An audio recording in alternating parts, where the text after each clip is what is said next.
El Poder Ejecutivo lanzó este lunes el Plan Maestro de Agua, Bosque y Suelo en un acto celebrado en Casa de Gobierno, en el que junto al presidente de la República comparecieron autoridades públicas, representantes de organismos internacionales, sectores sociales, privados, comunitarios y productivos, entre otros. Con apoyo de diferentes sectores, el Poder Ejecutivo ha decidido enfrentar al cambio climático con una estrategia que responde a esta situación desde su raíz al establecer medidas que ataquen los problemas de manera sostenible. La iniciativa tiene el respaldo del Banco Interamericano de Desarrollo BID, que aportó $25 millones y del Programa de Naciones Unidas para el Desarrollo, que dispuso de $20 millones de la moneda americana y apoyos para el desarrollo del mismo a través de los fondos verdes. Fue precisamente en la ceremonia para lanzar este plan de contención climática, se firmó el convenio de préstamo por $25 millones del BID para el programa de manejo forestal sostenible basado en generar oportunidades con un enfoque comunitario. Honduras es el país más vulnerable de la región, tal es el caso de las causas que desencadenaron la plaga del gorgojo descortezador, agravado por su ubicación en la llamada ruta de los huracanes, cada vez más presente y mortífera por su capacidad destructiva, de acuerdo a datos del estudio Monitoreo de Partículas de Aire en Tegucigalpa. De igual forma, el estudio más reciente de la Comisión Económica para América Latina, CEPAL, revela que Honduras presenta consecuencias adversas a causa del cambio climático y que debe tomar medidas compensatorias ante las pérdidas económicas que podrían ser considerables, si no catastróficas para el país. En las décadas más recientes, la temperatura promedio anual en Honduras se ha incrementado mientras la precipitación pluvial tiende a reducirse. En tanto, los pronósticos climáticos indican que dicha tendencia se mantendrá, incluso se acentuará en próximos años. Diversos escenarios climáticos proyectan para el país aumentos de entre 2 y cerca de 5 grados centígrados hacia el año 2100, mientras la precipitación se reduciría entre el 15 y el 50%. Dichos pronósticos son luces que alarman a la producción agropecuaria nacional hondureña, altamente pendiente del clima, por lo que se verá muy afectada y, por qué no decirlo, plantea un paisaje catastrófico en aspectos económicos y humanitarios para el país. Solo el año pasado, al menos 8.200.000 personas en América Latina y el Caribe sufrieron los efectos de desastres naturales, siendo los de mayor incidencia el fenómeno de las sequías, huracanes, terremotos y variaciones entre los fenómenos de la Niña y el Niño. En ese sentido, el Plan Maestro de Agua, Bosque y Suelo busca crear directrices que fortalezcan el manejo integral de los recursos al unir esfuerzos que ya están en marcha con una efectiva coordinación interinstitucional. Las actividades involucran al sector privado, organizaciones locales y comunitarias, consejos regionales, municipalidades y organizaciones locales e internacionales a través de sus programas y sus proyectos. El objetivo del plan es dotar de capacidad técnica y financiera para integrar la gestión del suelo, agua y bosque con el manejo de recursos naturales para bienestar de la población. Para el Foro La Entrevista les informó Samantha Velázquez y Amanda Mena.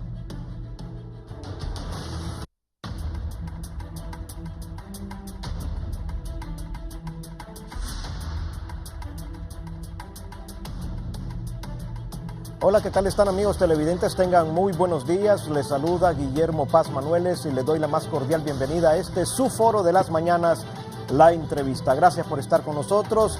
Hoy tenemos un tema sumamente importante. Yo defino esta determinación del gobierno de la República, del presidente Juan Orlando Hernández, como un asunto de Estado.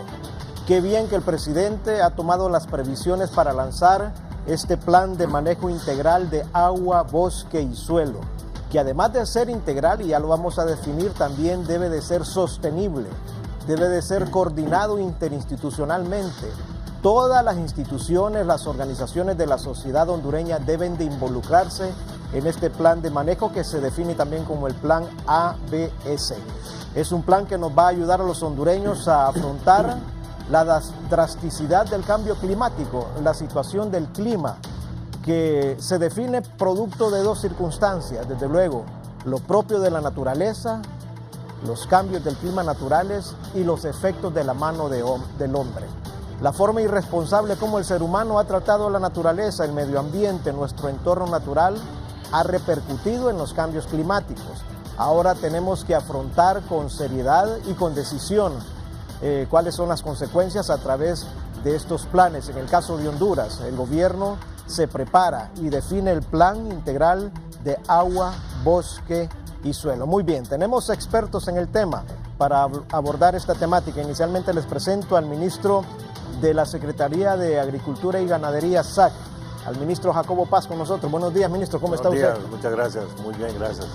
También nos acompaña el ministro José Antonio Galdames, ministro de Medio Ambiente. ¿Cómo está, ministro? Gracias. Y con nosotros está el experto consultor del gobierno de Israel, también apoyando al gobierno de la República en esta temática, el señor David Schwarzman. ¿Cómo está, David? Buenos días. Mucho gusto. ¿Cómo definen ustedes en Israel toda esta situación del cambio climático? El cambio climático afecta en varias partes del mundo en forma diferente. En Israel siempre tuvimos el problema del agua y no necesitamos esperar, digamos, el cambio climático que está sucediendo ahora para poder tomar las medidas. La suerte, se podría decir, nuestra, que hemos empezado a resolver el problema del agua anteriormente, porque teníamos problemas de agua sin ninguna relación con el cambio climático. El cambio climático empezó a unos 5 o 6 años a dar las muestras más fuertes. Pero pienso de que el hecho de que Honduras empezó a reaccionar y a tomar medidas para poder llegar al cambio climático y combatirlo en una forma más eficaz es la parte de lo mejor que pudo haber sucedido. Muy bien, gracias, David. Ministro Jacobo Paz, antes de entrar al set, usted me consultaba que era un plan integral y yo le decía también sostenible, y usted me dijo, de eso le voy a apuntar. ¿A qué se refiere? Bueno, en primer lugar, el plan para que sea sostenible tiene que tener la participación, bien lo dijo usted al iniciar el programa, tiene que tener la participación de la sociedad. Hay que insistir que el tema de la adaptación al cambio climático va a ser el principal reto que vamos a tener en el sector agropecuario en los próximos años. Esto implica que las municipalidades tienen que hacer su trabajo, la sociedad civil y especialmente el sector privado. Recordemos que al final del día el mercado es el que paga cualquier costo adicional que vamos a tener en este proceso de cambio climático. Pero al mismo tiempo tenemos que estar claros que tenemos que tener un cambio de actitud. La producción agropecuaria nuestra tiene que cambiar. Y yo creo que el plan contempla toda esa gama de aspectos que tienen que ser modificados y que por ello tenemos especialistas de Israel, no solo David, sino que el gobierno de Israel se ha comprometido con el gobierno de Honduras de estar enviando personas que nos apoyen en eso. Hemos tenido ya 4 misiones y estamos por recibir otra misión de especialistas en, por ejemplo, alimentación y manejo de ganado lechero, que nos tiene que apoyar para ir haciendo los cambios necesarios que el sector agropecuario requiere para adaptarse a ese cambio climático. Gracias, ministro Paz. Y yo 2 elementos antes de darle la palabra al ministro Galdames. Siempre cuando hablamos de elementos y situaciones ambientales, Israel es un buen referente. El gobierno de Israel ha desarrollado estrategias y técnicas que posibilitan tener un desarrollo amigable con el medio ambiente, a salir avances en crisis cuando hace falta agua, cuando la tierra es mala. Israel es un excelente referente. Y también, desde luego, consultarle al ministro Galdames por qué agua, bosque y suelo, ministro. Bien, buenos días. Nuevamente, muchas gracias. Es un honor estar acá y poder compartir con el pueblo hondureño este plan de manejo integral de 3 elementos fundamentales, el agua, el bosque y el suelo. Precisamente se toma en consideración el tema del agua como un elemento integrador, pero no se debe ver de manera separada con los otros 2 elementos, el bosque y el suelo, porque son complementarios. El primer elemento, el agua, es el que condiciona nuestro desarrollo, así se encuentra establecido en la visión de país y plan de nación. Recordemos que ya tenemos una ley que da la ruta que debemos seguir en el largo plazo y en ese sentido el agua propicia un desarrollo de manera integral, sostenible, como usted lo mencionaba. Agua para consumo, agua para riego, agua para generación de energía, agua para evitar problemas de deslizamiento, agua para evitar problemas de inundaciones, agua para evitar problemas de sequía. Entonces, el agua es la que nos permite a nosotros aglutinarnos como un principal fin común que nosotros tenemos. Y se integran los tres y tiene una lógica en el sentido de poder ver de manera integral primero el agua, y para tener agua en la calidad y en la cantidad necesaria para lo que yo le mencionaba, debemos contar con una adecuada cobertura forestal, porque el bosque condiciona en tener el agua, retenerla y evitar que se pierda. Y de manera continua, si el agua no tiene una adecuada cobertura, la velocidad que trae puede causar pérdida de la capa fértil del suelo que se necesita para las actividades productivas. Entonces, en esa lógica podemos ver la integralidad, la necesidad del agua en primer lugar y la mejor manera de utilizarla desde que cae, cuando toca las hojas de nuestros árboles, nuestro bosque, cómo lo retenemos, cómo logramos nosotros utilizarla de la mejor manera, y ahí se complementa con las acciones que ya el trabajo que nos ha venido apoyando David y el equipo de Israel, junto con la determinación del trabajo que el ministro Paz ha hecho y que hemos visto al presidente Hernández con las cosechadoras de agua, con los sistemas de riego, con brindar facilidades para que las personas puedan filtrar su agua a través de los elementos que tiene el programa de Vida Mejor, y cómo se van integrando diferentes trabajos para ir utilizando los sistemas de microrriego y otros que van unidos a este proceso. Y algo complementario es que este plan ABS es la aplicación práctica en el territorio de lo que representa y lo que ya hemos visto del plan Honduras 2020. Honduras tiene claro, en primer lugar, con la visión de país hacia dónde va. Luego tenemos el plan de todos para una vida mejor, que es el plan de gobierno del presidente.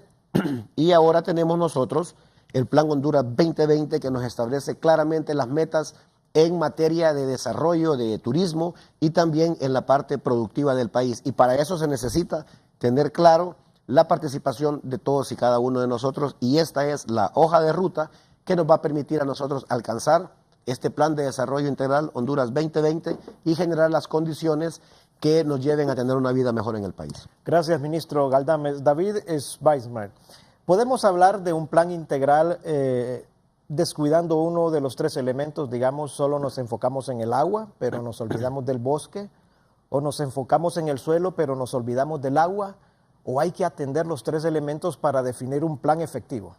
Efectivamente hay que trabajar en los tres elementos. Los tres están unidos unos con otros, no podemos separar. El ministro lo explicó muy bien, de que no teniendo una cobertura como se debe de la capa del suelo, cuando tenemos lluvias fuertes y hay correntinas muy fuertes, la erosión lleva a la parte fértil y prácticamente se pierde, y hay que volver a trabajar la tierra para volver a convertirla en fértil, y no siempre se puede. Los bosques, aparte de la cobertura, ayudan también al oxígeno y al aire, y el cambio del oxígeno con el hidróxido de carbono es lo que permite también que lleguen las lluvias, las nubes y las lluvias. O sea que está unido uno con otro, no se puede separar. Por supuesto, al final, el producto que se tiene que recibir es el agua, porque todo programa que se quiera hacer después no se puede salir a flote si no tenemos el agua. Entonces, hay que procurar de que el agua llegue a donde tiene que llegar, y no es solamente cuidar los bosques y los suelos, es también enseñar a la población de que ya teniendo la fuente de agua hay que tratar de no contaminarla, que es otro de los problemas que Honduras está sufriendo. Y es un plan que tiene que estar no solamente el agua, suelo y bosque, sino también la parte de la población, de cómo conservar las fuentes de agua que se tienen. Gracias, David. El ministro Jacobo Paz, David habla entonces de una cultura ambiental fomentada desde la educación básica de la población. Definitivamente. Si no tenemos esa cultura ambiental, vamos a empezar a tener serios problemas en la seguridad alimentaria. Y eso definitivamente para cualquier país se convierte en un problema serio. Y más en Honduras, cuando tenemos casi el 50% de la población que depende de la producción agrícola, población rural. Un país que, si le agregamos el valor agregado, valga la redundancia, de los productos agropecuarios, casi el 34-35% del Producto Interno Bruto proviene del sector agropecuario, el sector agroalimentario. Y aquí es donde nosotros repetimos constantemente la participación de todos los sectores, y el sector privado juega un papel importante. Y no estoy hablando de las grandes empresas. El sector privado es un pequeño productor que tiene una parcela de media manzana y que, por ejemplo, en su cultivo de tomate o chile, utiliza un pesticida, pero lo utiliza mal. O, por ejemplo, que el residuo de su bomba de mochila que fumigó lo va a lavar a una quebrada y ya contaminó esa quebrada. O que utiliza un riego que es ineficiente y que estamos utilizando más agua de lo que se debería en vez de utilizar un riego eficiente. El problema del agua en general, cuando vinieron los primeros expertos israelitas, nos dio risa, porque cuando hablaron con el presidente le dijeron: presidente, pero usted no tiene problema aquí de sequía. La zona más seca de Honduras está recibiendo 600, 700 milímetros de lluvia. Nosotros, eso es lo que recibimos en un año lluvioso en Israel. O sea, el tema aquí y el gran desafío es cómo esa agua que Dios nos manda la almacenamos y la utilizamos eficazmente y no la contaminamos también. Eso es bien importante. Y el plan contempla todo esto, ¿verdad? Así que sí, tiene que ser un tema integral. Nosotros, quiero decirle que los macroproyectos de riego que ya estamos ejecutando, hemos estado encontrando el problema de que fueron proyectos que se diseñaron hace 4, 5, 6 años y las condiciones de los afluentes que se están utilizando para esos proyectos han cambiado radicalmente, lo cual nos pone realmente un desafío. Si nosotros no mejoramos las cuencas que alimentan esos ríos que van a servir de base para los proyectos de riego, en vez de, por ejemplo, abastecer agua para 4.000 hectáreas, vamos a terminar abasteciendo con agua a 2.000, 2.500 hectáreas, lo cual perjudica a los productores, nos baja el nivel de competitividad que estos productores puedan tener y todos los problemas colaterales que esto trae. Así que la integralidad es básica y por eso es importante tener una persona, un comisionado presidencial que maneje este plan, porque no podemos continuar trabajando aisladamente, que las ONGs hagan algo, que los cooperantes hagan otra cosa, que las secretarías de Estado hagamos otra cosa. Y aquí también radica la integralidad, ¿verdad? De que todos estemos alineados, como dice el presidente, que las municipalidades también se alineen con este plan y luego también, como yo he dicho y no me voy a cansar de repetir, el sector privado también tiene que alinearse. Gracias, ministro Paz. Ministro Galdames, en la práctica, ¿cómo se define el plan? En la práctica, el plan es la hoja de ruta para que nosotros podamos cumplir las metas establecidas en materia de desarrollo económico y productivo en el país. Y considera 3 grandes áreas de acción. La primera, relacionado con el tema de gobernanza. Se escucha un poco raro, ¿verdad? ¿Qué gobernanza? Es precisamente integrarnos todos los actores y reconocer que tenemos un papel fundamental, cada uno de nosotros, dentro del plan. Gobernanza también es revisar todo el aspecto institucional y legal para crear las condiciones necesarias y que el plan no tenga ningún problema. Entonces, lo primero es la gobernanza.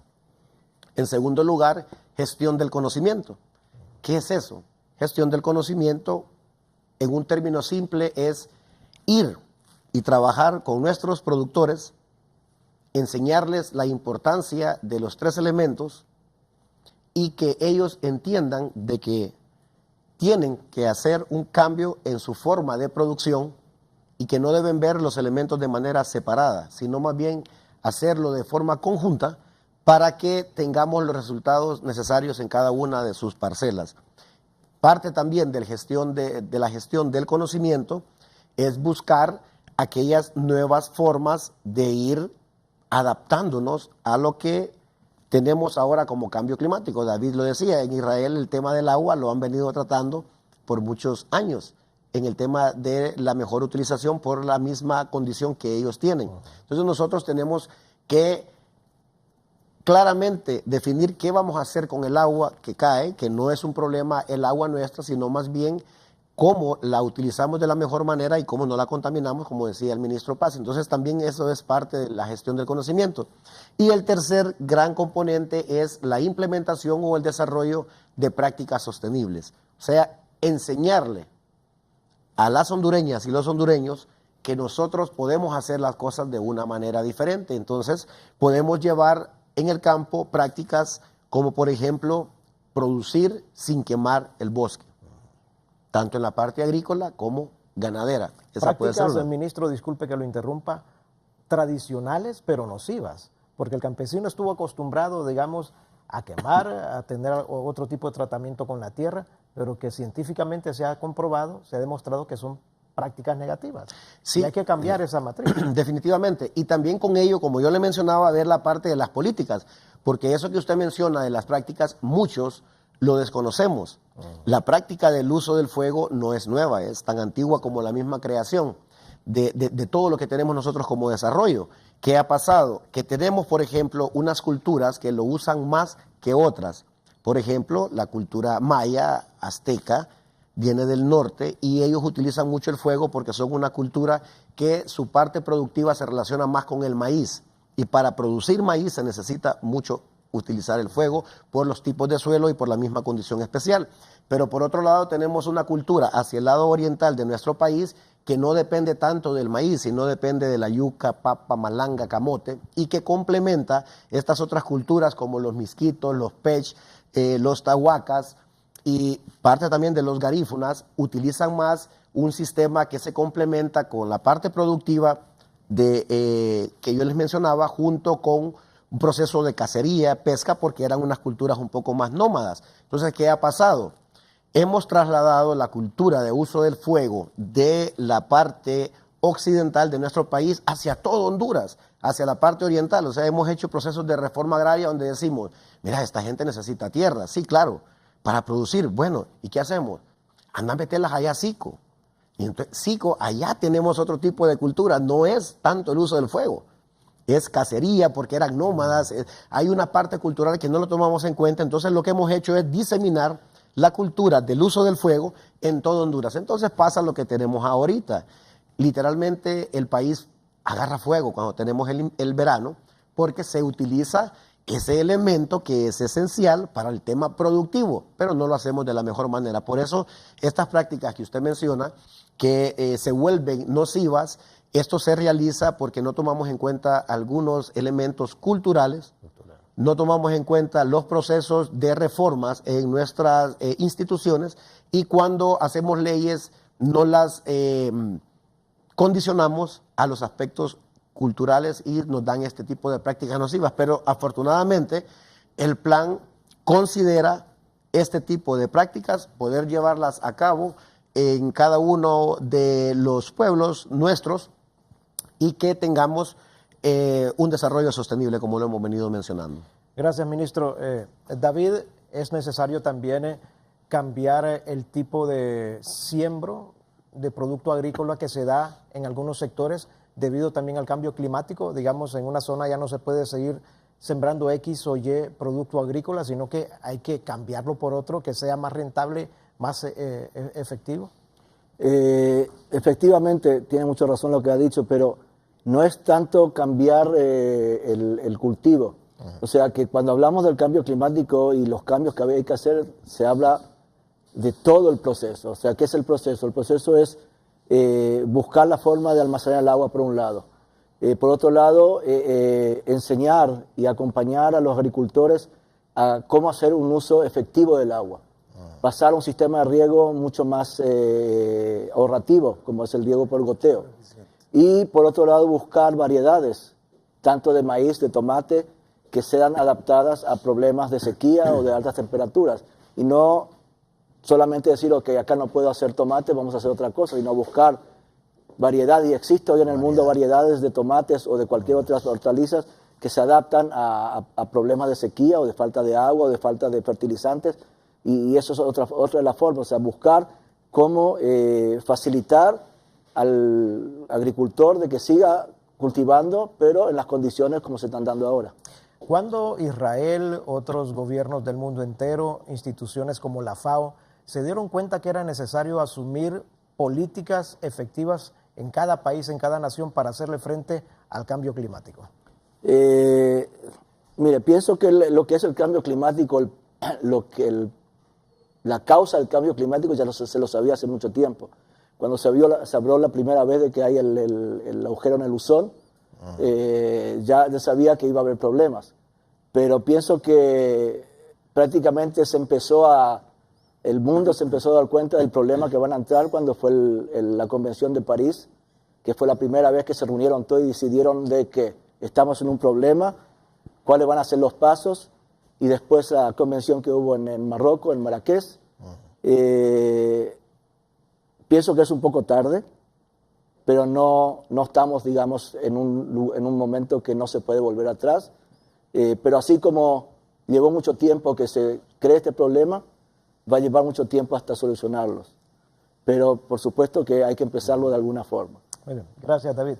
El ministro Jacobo Paz, y en el caso de Honduras, ¿cuándo el presidente Juan Orlando Hernández convoca a sus ministros, a su gabinete y define que era urgente echar a andar un plan integral de manejo frente a los efectos del cambio climático? Bueno, a raíz de la crisis que tuvimos en el año 2014, del Niño, que fue una sequía prolongada, empezamos ya a tomar acciones específicas y se organizó lo que se llama la Comisión del Agua, COMAGUA, que tuve el honor de presidir, y a través de esa comisión reunimos a todos los sectores, a todas las secretarías de Estado involucradas y también al sector privado, colegios profesionales, y empezamos a trabajar en este plan.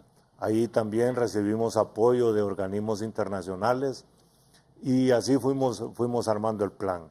El presidente estaba muy consciente y de hecho en su discurso en la COP21, que el ingeniero Galdames estuvo, yo no estuve, pero sí lo escuché, el presidente fue bien claro y pidió a los países desarrollados, que son los causantes del problema, que participaran más activamente. El día que presentó el plan, el presidente también se quejó del hecho de que estos fondos verdes que se han creado con fondos supuestamente de los países que han afectado el planeta, son unos fondos bastante burocráticos y muy lentos de generar. Y como dice David, estamos en una situación que debemos de empezar a echar para atrás este proceso de que nos ha afectado tanto. Tuve la oportunidad de estar viendo experimentos en diferentes universidades del mundo, en donde, por ejemplo, en un invernadero simulan un incremento. ¿Qué pasa en un cultivo si hay un incremento de medio grado centígrado o de 1 grado centígrado durante el periodo de cultivo? Y es increíble el efecto que esto puede tener en la reducción de la cantidad de producto que usted va a recibir. Incluso hay cultivos que son tan susceptibles que simplemente usted no tiene ninguna producción. Y eso lo hemos visto obviamente en el campo, en todos estos problemas que hemos tenido. Recordemos que desde el 2014, 2015 hemos estado sufriendo el efecto del Niño. El año 2016 ya fue un año más o menos normal en cuanto a la lluvia se refiere, pero ya ahora en el 2017 ya Copeco nos está informando de que posiblemente en algunas zonas del país a partir del mes de julio vamos a tener efecto del Niño, que quiere decir reducción de lluvias. Eso es preocupante porque en ese momento el que siembra maíz está precisamente en el proceso de llenado de grano. Si nos agarra un verano prolongado, una canícula prolongada, la producción de maíz se nos va a venir abajo. Por lo tanto, tenemos en este momento grupo profesional que incluye personal de Copeco y personal de la Secretaría visitando las diferentes zonas productoras del país, informándoles cuál va a ser las condiciones climáticas en cada una de las zonas o lo que estamos pronosticando para que los productores, el que va a sembrar, como dice David, y recomienda a David que utilice semillas que son adaptables a las condiciones secas que vamos a tener, y en los lugares donde no va a haber problema de falta de lluvia, pues tener una producción normal, enfatizando también la producción de frijol, que es un grano sensible. Los hondureños somos malos pobres, no nos gusta comer frijol que no sea frijol hondureño, así que tenemos esa meta y estamos anualmente poniéndonos como meta producir un mínimo de 3 millones de quintales, porque aparte del mercado nacional tenemos un mercado en El Salvador, que es un mercado importante, y otro mercado importante son los más de 1 millón de hondureños que viven fuera del país y que para ellos es un producto sagrado y que siempre lo demandan. Así que en eso estamos trabajando, esa es la planificación que tenemos a corto plazo para adaptarnos a este problema que probablemente surja el año 2017. Lo que dice el ministro Jacobo Paz es cierto. Apenas sabemos que es frijol de Guatemala, que allá usan un frijol un poco negrito, sí. O es un frijol gringo, como decimos, sí. Que es un frijol blanco y grande, ya no nos gusta, y eso no sí. Sabía nada. A mí me gusta el frijol catracho, el rojito, ¿verdad? Así es, sí, definitivamente, somos muy frijoleros, ¿verdad? Y somos bastante exigentes, como mencionaba el ministro. ¿Se pueden revertir los efectos del cambio climático? ¿Se pueden revertir sí, claro. Hacia atrás? Claro, claro, y como explicaba David, nos va a tomar un tiempo. Podemos nosotros tener diferentes determinaciones, y más en Honduras, que es un país altamente vulnerable, y no lo dice José Galdames, sino los diferentes informes que se han establecido, por ejemplo, por el panel intergubernamental de cambio climático, y también por lo que ha elaborado German Watch, es una organización sin fines de lucro en Alemania, y ha establecido que durante los últimos básicamente 20 años de manera acumulada, Honduras ha sido más afectado entre todos los países del mundo por los efectos del cambio climático. En esta condición es que el presidente Hernández hace diferentes compromisos para revertir lo que ha estado pasando. En primer lugar, él ha mencionado en la cumbre de cambio climático que debemos actuar de manera conjunta, siempre bajo el principio de responsabilidades compartidas, pero diferenciadas. O sea, todos hemos hecho algo en contra de la naturaleza, pero no en el mismo nivel. Por lo tanto, hay que tener consideraciones, cada quien en su nivel de responsabilidad, diferenciarla y actuar. ¿Qué va a hacer Honduras? El tema de restauración de 1 millón de hectáreas de bosque que han sido afectados por diferentes factores, sean estos naturales o bien por efecto de la mano del hombre. Eso en primer lugar. Lo otro, tener la posibilidad de que en sus sistemas productivos bajemos los niveles de contaminación o de emisión de los gases de efecto de invernadero. ¿En qué sectores? En los sectores productivos. Dentro de los sectores productivos, café, por ejemplo, cacao, el sistema de ganadería. También que se genera mucho gas que daña la capa de ozono, que es principalmente pues, el elemento o el factor más grande que tenemos, el daño que tenemos en la capa de ozono, nos condiciona para esta variación que tenemos en el clima. Entonces, bajar esos niveles de emisión de gases de efecto de invernadero en los sistemas productivos. También lo que nos hemos comprometido es a una reversión de la matriz energética. O sea, utilizar nuestros recursos naturales para que esto nos permita depender menos de los carburantes, de los combustibles fósiles, y con eso tengamos menos emisiones. Entonces vamos a cambiar la matriz energética, venimos de un 70% de combustibles a un 30% de recursos naturales, y ahora estamos básicamente en un 50-50%. Algunos trabajos ahora que se están haciendo nos hablan que ya hemos pasado y que tenemos más bien un 55% de utilización de nuestros recursos naturales, por los diferentes proyectos que se han aprobado durante los últimos años, proyectos que utilizan nuestra agua, hidroeléctricos, nuestro viento, los eólicos, los solares que tenemos principalmente en la zona sur del país, que dicho sea de paso, Honduras tiene la mayor cantidad en el área centroamericana de horas luz, y eso debemos aprovecharlo. Y más recientemente hemos aprobado en la Secretaría un estudio ambiental para generación de energía geotérmica. Entonces, eso nos va dando a nosotros las posibilidades de ir cambiando nuestra matriz energética. Entonces, son acciones que nosotros estamos haciendo para revertir lo que se ha realizado en años anteriores y lógicamente pues hay otros elementos fundamentales como evitar los incendios forestales y también evitar la tala que se ha estado dando en nuestros bosques. Y esto lo vamos a complementar con un elemento esencial que forma parte del programa Vida Mejor, que son los ecofogones. La gente desconoce y muchas veces no sabe la implicación o el beneficio de un ecofogón.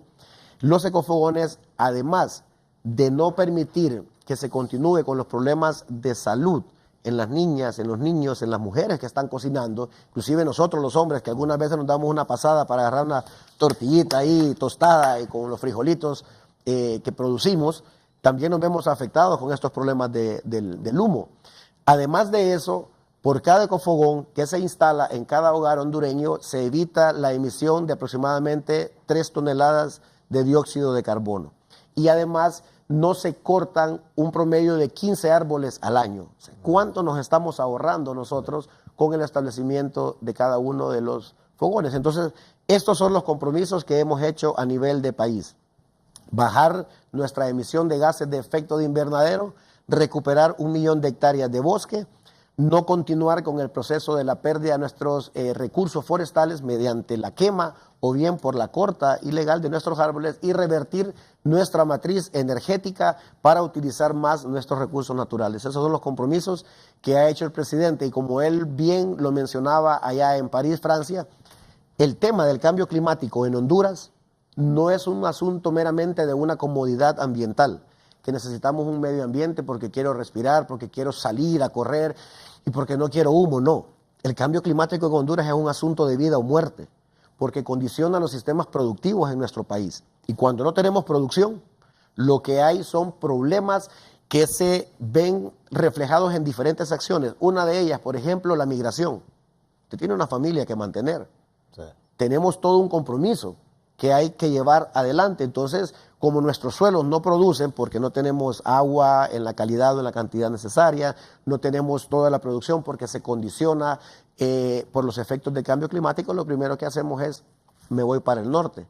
Por eso es que se tiene el plan de desarrollo, para el plan para la prosperidad en el Triángulo Norte y que el presidente Hernández ha estado liderando todo este proceso. Es para llevar oportunidades para que atendamos de una forma integral el problema que estamos teniendo principalmente en el corredor seco, que es una de las áreas más afectadas en el país. Ministro, además de ir cambiando la matriz energética para reducir los gases de efecto invernadero, ¿cómo le va a Honduras con aquel proyecto de la producción de oxígeno? Y si ya Honduras ha tenido beneficios por este tipo de producción. Fíjese que este también es un tema que estamos pendientes nosotros de desarrollar y aquí sí yo quiero reconocer que debemos trabajar de una forma más acelerada con relación a este tema de la venta de oxígeno. ¿Por qué razón? Por lo siguiente, son 2 maneras que usted puede vender oxígeno. Uno, en el mercado regulado y otro es en el mercado libre. El mercado libre se relaciona con las posibilidades de que usted como empresario, como dueño de una propiedad, o usted como alcalde, que tiene también un bosque ejidal, pudiera hacer un proceso de negociación de manera directa con alguna corporación, con algún pueblo o algún gobierno de otro país, para que tengamos ese intercambio. Yo conservo, yo empiezo a reforestar, yo empiezo a captar y evito que se continúe esa contaminación, o sea, vendo oxígeno. Entonces, ese mercado sí es un poco más amplio. No obstante, tenemos el mercado regulado, que ahí es una serie de condiciones y requisitos que nosotros no los hemos podido cumplir como país porque no teníamos todas las condiciones necesarias para poder medir si realmente estamos teniendo una reducción en estas emisiones o si realmente estamos captando eso. Entonces, ahí tenemos una deuda nosotros. Sin embargo, ya estamos avanzando porque tenemos, por ejemplo, un inventario forestal nacional actualizado, ya tenemos el establecimiento de los medios para el reporte, para el monitoreo, reporte y verificación de que ese porcentaje, que actualmente es de 50% de bosque en el país, se continúe teniendo y podamos nosotros poder ir midiendo de que realmente no hemos perdido nuestra cobertura forestal. Tenemos un asunto pendiente y el presidente nos ha hecho también a nosotros el llamado de atención para que avancemos más rápido como se hizo en algún momento en Costa Rica y en otros países que estaban vendiendo oxígeno. Lo vamos a avanzar ahora, y también había una duda y bajaron los precios de las toneladas de dióxido, de la venta de oxígeno básicamente, o de captura de dióxido de carbono. Se había bajado porque antes de la cumbre de cambio climático no había certeza de que todos los países iban a firmar y al final ratificar el Acuerdo de París, pero como mencionaba David, hubo conciencia en todos los mandatarios de que es necesario tomar un acuerdo que fuera vinculante y que fuera altamente comprometedor, que fuera muy ambicioso, se le llama, esa es la palabra que ellos mencionan en el marco de la cumbre. Entonces, ahí los mandatarios llegaron a un acuerdo que era el más favorable para todo nuestro planeta, y por eso ahora hay una revalorización del precio. Anteriormente, como ni China, ni Estados Unidos, ni otros países que son productores de petróleo querían comprometerse a firmar el acuerdo, no había mayor interés y los precios habían bajado. Ahora que existe ese interés, o por lo menos se manifestaba con el gobierno anterior de los Estados Unidos y los otros gobiernos, se había manifestado este interés, entonces los precios han subido, y por eso nosotros debemos dar pasos acelerados para cumplir con esto. Muy bien, gracias, ministro. Y ojalá que se retome con mayor determinación esta situación de la producción de oxígeno para Honduras y para el mundo. Va a traer excelentes dividendos a nuestro país, desde luego, y a la misma población. Nos vamos a ir a una breve pausa comercial, pero cuando regresemos yo les voy a consultar a nuestros invitados. En el caso de David, le voy a consultar cuál es el impacto del cambio climático en la seguridad alimentaria de las naciones. También quiero preguntarle al ministro de la SAC cómo va el proyecto de capturas de agua para ir mejorando la producción a nivel nacional, y también definir de estos 45 millones de dólares que el gobierno de la República ha obtenido, 25 millones del BID y 20 millones del PNUD para echar a andar este plan, cómo se van a invertir, cómo se van a dar y cuál va a ser el impacto si se consiguen mayores fondos para este importante plan de manejo integral agua, bosque y suelo. No nos cambien. Gracias, amigos televidentes, por continuar con nosotros en la entrevista. Quiero iniciar este segmento preguntándole al especialista del gobierno de Israel en materia de medio ambiente, al señor David Schwarzman, ¿qué piensa él o cuáles podrían ser, o si se pueden medir, los daños o el impacto que tiene el cambio climático frente a la seguridad alimentaria de los pueblos, de las naciones, David? Pienso que se puede medir hasta cierto punto. Se sabe que hay un impacto, porque los alimentos no pueden crecer si tienen falta de agua. Y ya está pronosticado, por ejemplo, que este año, en el 2017, en África va a ser uno de los desastres más grandes, o se anticipa que va a ser uno de los desastres más grandes de hambre por la falta de lluvias. Lo comparan con el problema que hubo más o menos en 1945, y que van a haber casi 60 millones de personas de que no van a tener lo que comer y que se están buscando las soluciones. Otro de los problemas, y pienso que se habló de eso, pero relacionado con otro tema, y justamente hubo en el National Geographic unos 2 o 3 semanas un programa donde hicieron una comparación en lo que está pasando en el sur de Texas, que también está pasando problemas de sequía, con la franja media en África, que es la parte de Senegal, y la migración de las personas buscando lugares donde puedan cultivar. En Texas pasan a otros lugares y buscan fuentes de agua. En Senegal está pasando algo completamente diferente, que las jóvenes especialmente están inmigrando para Europa. Y se está calculando que si sigue el problema hasta el año 2030, van a haber unos 60 millones de africanos yéndose para Europa. O sea, de que esto es todo parte por el problema que está pasando el mundo de todo el cambio climático, que afecta a varios lugares de forma diferente. Por ejemplo, si hablamos de Honduras, inclusive Guatemala y Nicaragua, de las sequías, y vamos un poquito más para abajo a Colombia, Perú, o inclusive ahora en Paraguay, que ya hace una semana está lloviendo, hay inundación en la zona sur y en el Chaco de Argentina. Son cosas completamente diferentes y cosas que no sucedían. Yo no sé cuándo Colombia tuvieron el problema de que tuvieron casi 300 muertos por inundaciones, o también Perú. O sea que va afectando en forma diferente y no sé si en este momento hay alguien que puede decir, ok, en el próximo año va a afectar acá o acá en esta forma. Y eso también dificulta mucho cómo prepararse. O sea, sabemos que va a haber problema de agua.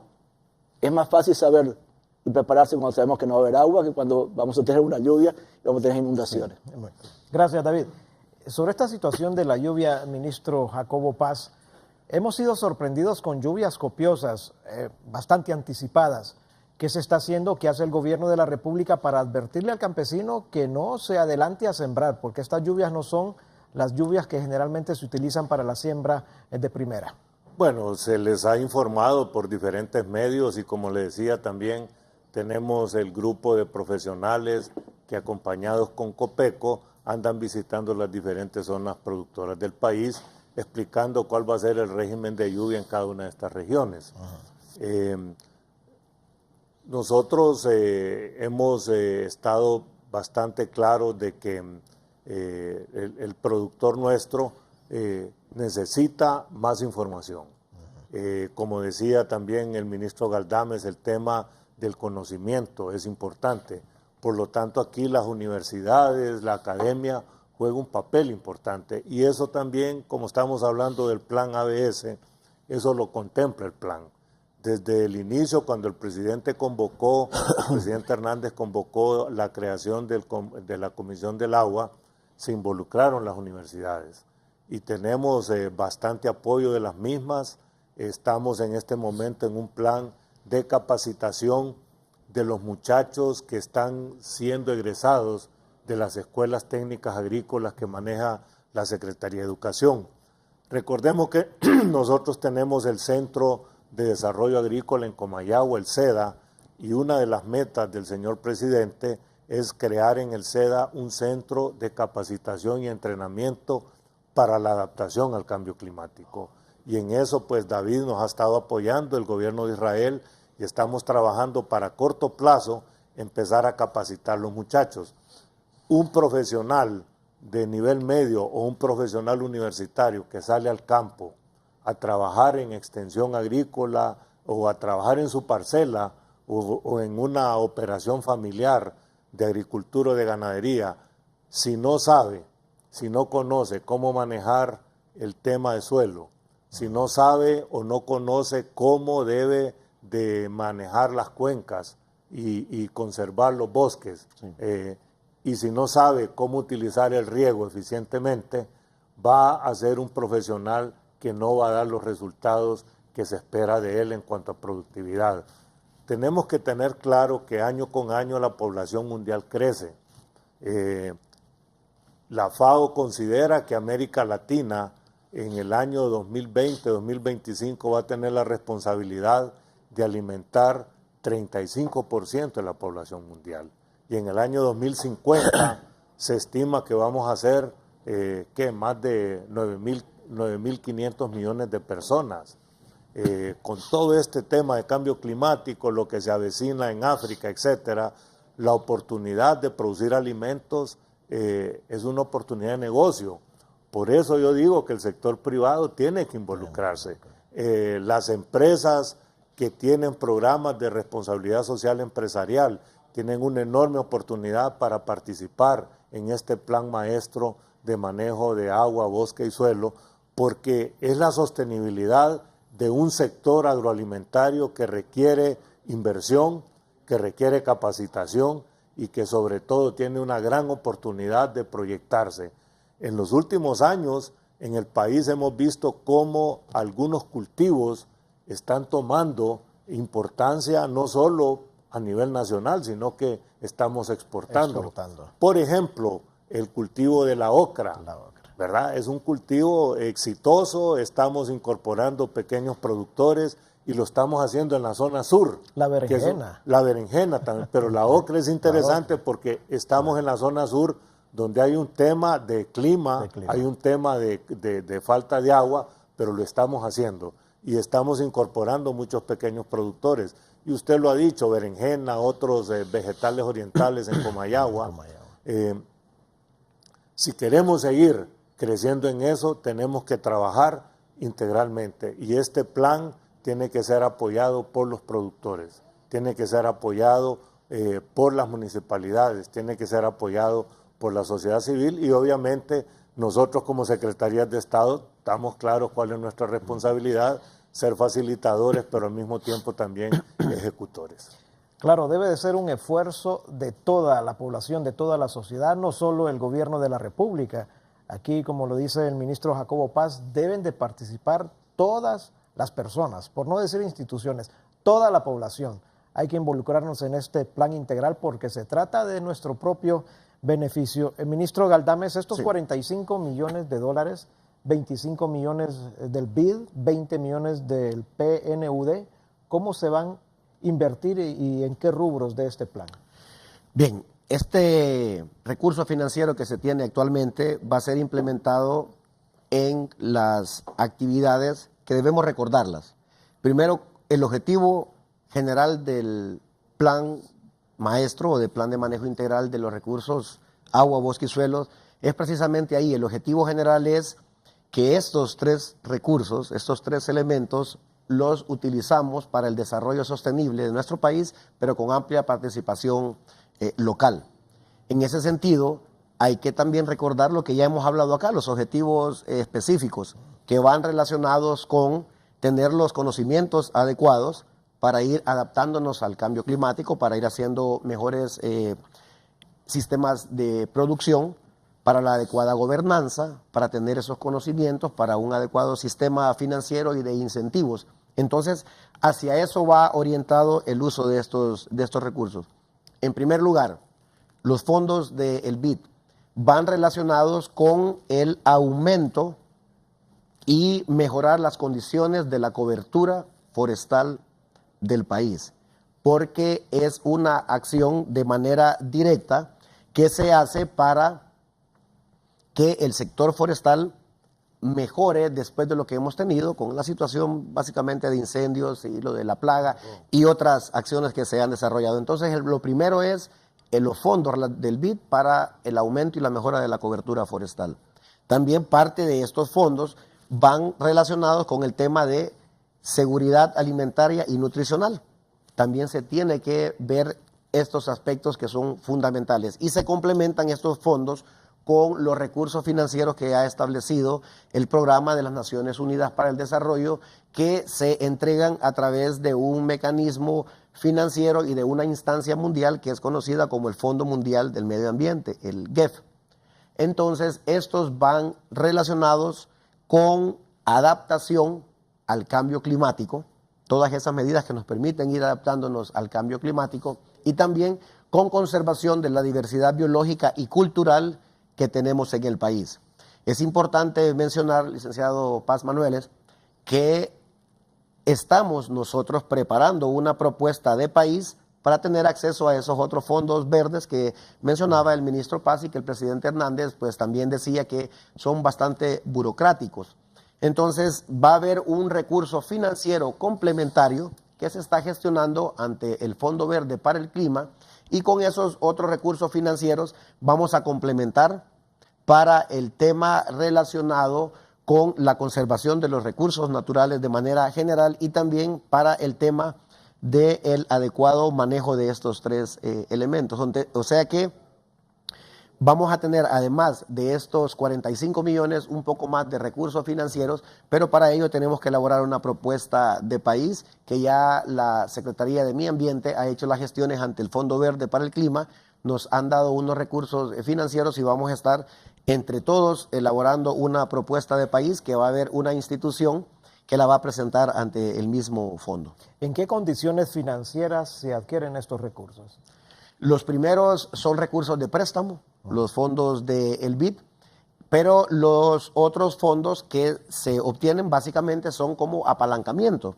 O sea que con estos recursos financieros nosotros podemos tener acceso a los recursos que son básicamente donaciones. Entonces nosotros, el mismo Fondo Verde para el Clima establece condiciones en las cuales no todo puede ser dado como donación. También tiene que haber un esfuerzo por parte del país para poner fondos propios. En este caso, entonces, estamos teniendo acceso a este crédito del BID con condiciones muy favorables para Honduras, y esto lo presentamos como contrapartida para que pueda ser considerado y que esto nos dé los accesos necesarios para tener las donaciones o los grants que se le conoce, ¿verdad? Entonces, es una complementariedad de recursos financieros para poder atender todas las necesidades que tenemos. Estamos hablando de condiciones favorables. Así es. Altamente favorables. Así es. Muy bien. Concesionales. Concesionales. Muy bien. Gracias, ministro, por el apunte. David, el gobierno de la República también le ha apostado bastante. El presidente Hernández ha estado involucrado en este proyecto de cosechas o capturas de agua. ¿Cuál es la experiencia que tiene el gobierno de Israel en este tipo de programas y proyectos? Bueno, hay que diferenciar de que las cosechas de agua se pueden hacer en lugares con una geografía como tiene Honduras, que son llanuras y son alturas. Hay diferencia de alturas donde están las cuencas y microcuencas y que se pueden aprovechar para hacer las cosechas de agua. En Israel es prácticamente un país plano, dejándole, digamos, las alturas del Golán, que son lo que nosotros podríamos llamar lo más alto, que son 800, 900 metros, pero el resto del país es completamente plano. Y lo que nosotros hacemos en cosecha de agua es más para usar reservorios operativos y no para capturar el agua, porque no tenemos lluvia. No tenemos tampoco una diferencia de altura para que el agua pueda ser llevada a un lugar y almacenarla. Lo que sí hacemos, como dije, es que tenemos reservorios, pero reservorios de 3, 4 millones de metros cúbicos de agua, donde ahí acumulamos el agua, ya sea el agua sanalizada o el agua tratada, que se usa para la agricultura, y de ahí van distribuidos los distintos beneficiarios. Pero acá una de las cosas, se podría decir, miramos de forma positiva, es de que, tomando en cuenta las cuencas y microcuencas, la cosecha de agua puede facilitar mucho a los beneficiarios, especialmente la gente que tiene lo que se llama la agricultura de ladera. Okay. Muchas gracias, David. Ministro Paz, si usted tiene algún apunte sobre esto de las cosechas de agua y también si tiene algún agregado a las condiciones en que Honduras obtiene estos fondos para este tipo de programas y proyectos. Perfecto. En cuanto a cosechas de agua, nosotros ya llevamos construidas más de 400 cosechas de agua de diferentes tamaños. Algunas son pequeñas, con capacidad para 8 o 10 mil metros cúbicos, pero hemos hecho cosechas grandes de 60, 70 mil metros cúbicos para apoyar a grupos de productores. Aquí lo importante es estar claro que esas cosechas de agua tienen que ser sostenibles y estamos trabajando con los productores para, en primer lugar, las obras complementarias que se requieren para que sean precisamente sostenibles.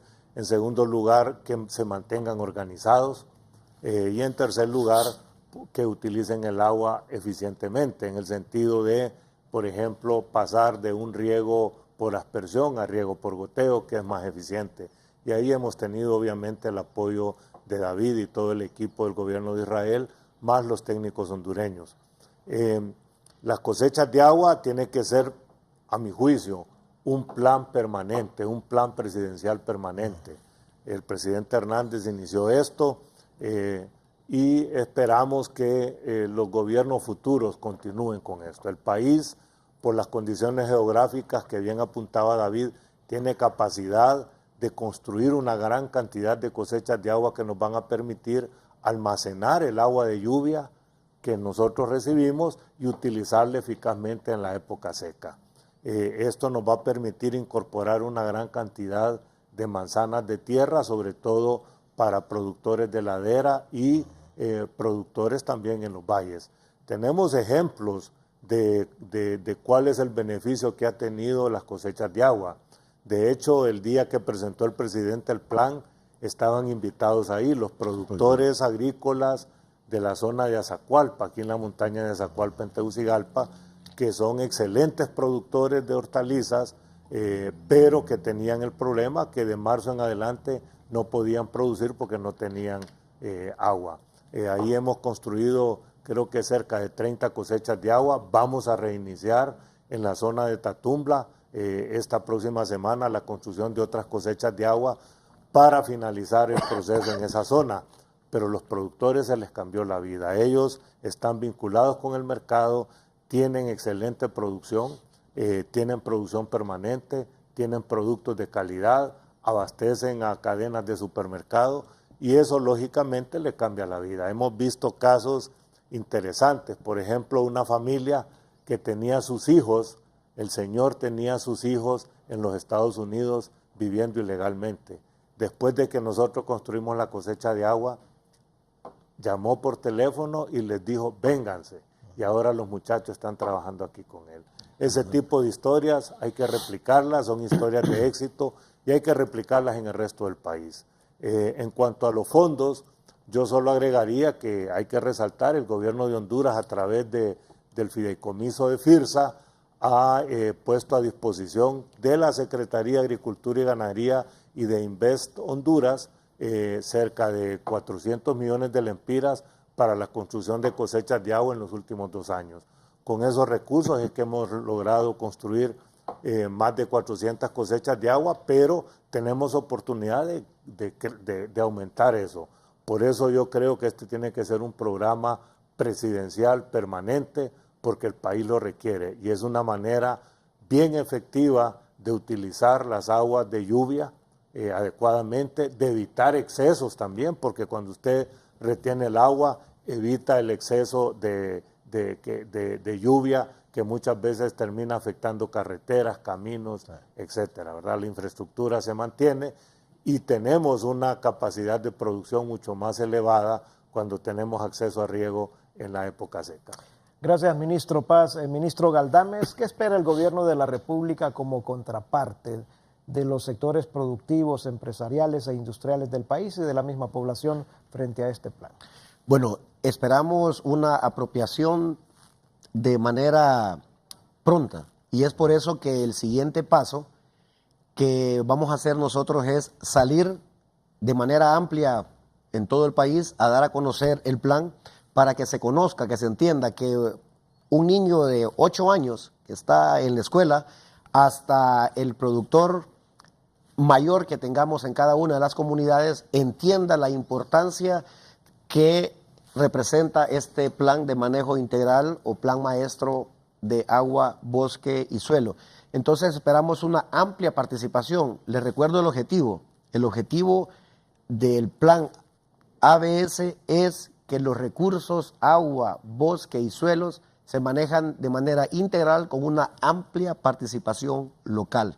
Y es ahí donde esperamos la participación de todos los actores. Por eso vamos a esta amplia campaña a nivel de todo el país a partir desde ahora, que ya se ha lanzado el plan por parte del presidente. Vamos nosotros, cada uno de los responsables de la implementación del plan, a darlo a conocer a todas las comunidades, las instituciones, y esperamos pues la participación de cada uno de los actores de acuerdo a lo que ya el mismo plan establece. Y los medios aquí juegan un papel muy importante. Por eso estamos muy agradecidos con usted, Manuel, por la oportunidad que nos ha dado de iniciar este proceso. Pero realmente los medios juegan un papel bien importante para la comunicación masiva del plan. Desde luego, ministro. David, ¿considera realizable este plan en nuestro país por las condiciones del clima, por las condiciones del terreno y la voluntad del gobierno de la República, mancomunado con una población que está decidida también a echar a andar este plan de manejo integral? Yo pienso que sí. Mire, no conozco mucho la historia de Honduras, voy a ser sincero, pero yo pienso que en años anteriores Honduras tenía los bosques y tenían las cuencas y tenían las producciones que tenía. No en vano se le llamaba el granero de Centroamérica y no veo motivo por la que no se pueda volver a hacerlo. Es cierto, las condiciones climáticas dan un reto bastante grande y hay que saber cómo convertirlas en la parte que esté del lado nuestro, pero sí se podría hacer.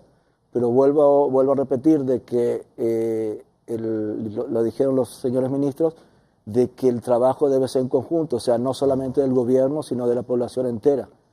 porque la gente tiene que tomar conciencia de que al fin y al cabo se está buscando o están buscando cómo poder ofrecer a todos las necesidades que se necesitan. ¿Por cuánto tiempo más van a estar ustedes como representantes y expertos del gobierno de Israel acompañando al gobierno de la República en este proyecto? Yo vine acá por un periodo más o menos de 3 años. Pero el hecho de que yo termine mi periodo de 3 años no significa que Israel desaparezca. Vamos a estar siempre presentes en las necesidades y cuando nos necesiten, y vamos a estar acá presentes. Muy bien. Gracias, David. ¿Y, ministro, algún agregado sobre el proyecto, sobre este plan? Bueno, el plan contempla, por ejemplo, establecer un valor económico del agua. ¿Por qué? Porque no apreciamos. El agua tiene un valor económico. Algo que aprendimos en la visita que hicimos a Israel es eso. En Israel el agua tiene un valor económico, ¿verdad?